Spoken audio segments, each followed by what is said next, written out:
এমনিতেই গত 2 দিন থেকে জ্বর 101 102 এরকম যাচ্ছে। ওষুধ টষুধ খাচ্ছি অনেক, কিন্তু জ্বর ভালো হচ্ছে না। এরই মধ্যে আজকে হঠাৎ করে অফিসে এত কাজের প্রেশার যে আজকে যাওয়াই লাগলো অফিসে, কোনো উপায় নেই। কি আর করার, অফিসে যেতে না যেতেই দেখি আবার ঝুম করে বৃষ্টি আরম্ভ হয়েছে। সেই কি বৃষ্টি দেখতেই পাচ্ছ তোমরা, আমার কি এক অবস্থা।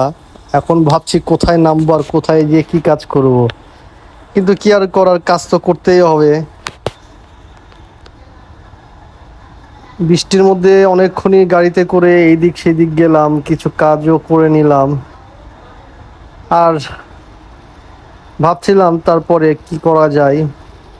তারপরে গাড়ি নিয়ে আমরা চলে যাচ্ছিলাম চা খাওয়ার জন্য। আর চায়ের স্টল ছিল অনেকগুলোই, খোলা ছিল আজকে, কিন্তু আসলে নামবো কোথায় বা কোথায় দাঁড়িয়ে থেকে খাবো সেটা নিয়ে ভাবছিলাম। তো যাই হোক, অনেকক্ষণ পরে এদিক সেদিক না তাকিয়ে আমরা চলে যাচ্ছিলাম হেতামখার দিকে। আর হ্যাঁ, আরেকটা কথা বলতে ভুলেই গেছি, চা খেতে যাওয়ার আগে কিন্তু এই সুন্দর ওয়েদারে সিঙ্গারাটাও খেয়ে নিয়েছিলাম আগেই, কিন্তু সিঙ্গারাটার ভিডিওটা না করতে পারিনি।